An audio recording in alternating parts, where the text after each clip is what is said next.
शिल्पा की आदतें ठीक नहीं थी। वो ना बोलने से पहले कुछ सोचती और ना ही कुछ करने में। उसकी इस आदत से सभी परेशान रहते। बहन, घर पर मेहमान आए हैं और शक्कर खत्म है, थोड़ी शक्कर दे दो, मैं बाजार जाऊंगी तो ले आऊंगी। अरे शिखा बहन, तुम तो माफी करे, जब देखो तुम्हारे घर में कुछ न कुछ खत्म ही रहता है। अरे शिल्पा, चिल्ला क्यों रही हो? कहा ना घर में मेहमान बैठे हैं, सुन लेंगे। सुन लेंगे तो सुन ले, तुम लोगों की मांगने वाली आदत तो बंद होगी। अच्छा शिल्पा, ना दो शक्कर, लेकिन बात तो अच्छे से करो। एक कटोरी शक्कर के लिए तुमने मेरी बड़ी बेइज्जती कर दी। शिल्पा बड़बड़ाते अंदर चली जाती है तो शिखा भी घर चली जाती है। माँ, क्या हुआ?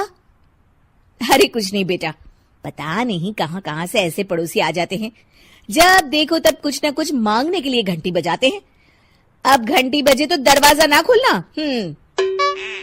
पता नहीं माँ की ये आदत कैसे बदलेगी, किसी को कुछ भी बोल देती है, बोलने से पहले सोचती भी नहीं। शिल्पा की ये आदत दिन ब दिन बढ़ती ही जा रही थी। एक दिन शिल्पा के दरवाजे सब्जी वाला आया। सुनो भैया, मुझे ये भिंडी, टिंडे, लौकी और आलू के साथ 1 किलो प्याज दे दो। जी बहन जी। वो एक एक कर सारा सामान पैक कर देता है। कितने पैसे दूं? 220 रुपए पूरे। अरे इतना महंगा नहीं। हाँ, मैं तो सिर्फ 150 दूंगी। नहीं नहीं, पैसे तो पूरे लूंगा, नहीं तो सब्जी वापस कर दो।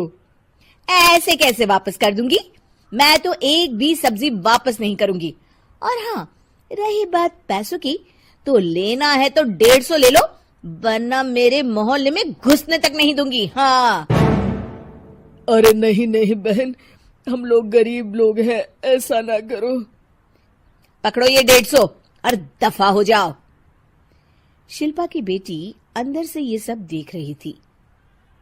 शिल्पा, तूने तो हद कर दी। बेचारा गरीब आदमी, उसका तो गुजारा ही इसी से होता है। बोलने से पहले सोचा कर बेटा। माँ, आप चुप रहो, घर चलाना बच्चों का खेल नहीं। और वैसे भी इतनी महंगी सब्जी थोड़ी ना होती है। आपको तो सिर्फ खाने से मतलब है, लेकिन मुझे तो सब सोचना पड़ता है ना। शिल्पा की सास ये बात सुनकर दुखी हो जाती हैं। शिल्पा की बेटी शिल्पा की ये सारी बातें सुन रही होती है। शिल्पा की बेटी एक दिन माँ से कहती है, माँ, ओ माँ, जरा यहाँ तो आना। ओहो, क्या हुआ? क्यों चिल्ला रही हो ऐसे बेटा? हुआ क्या?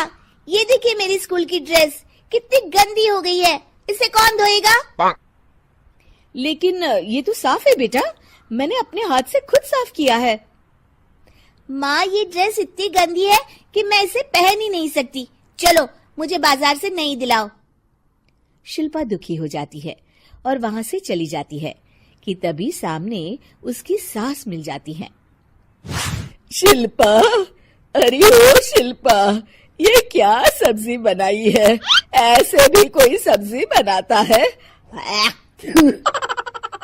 शिल्पा सास की इस हरकत से सख्ते में आ जाती है।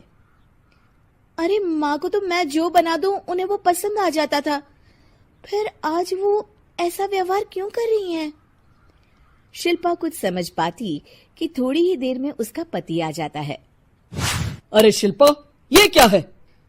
क्या हुआ आपको? ये मेरी अलमारी पूरी अस्त व्यस्त है, तुमसे कोई काम नहीं होता है। सारा दिन पता नहीं क्या करती रहती हो। अरे मैंने तो सारी अलमारी साफ रखी है। इसे तुम साफ कहती हो? ये तो पूरा कूड़ादान लग रही है। शिल्पा परेशान हो जाती है और समझ नहीं पाती है कि उसके साथ क्या हो रहा है। शिल्पा अकेले कमरे में जाती है और जोर जोर से रोने लगती है। तभी वहां उसका पति, सास और बेटी आ जाते हैं। शिल्पा उन लोगों को देखकर और जोर जोर से रोने लगती है।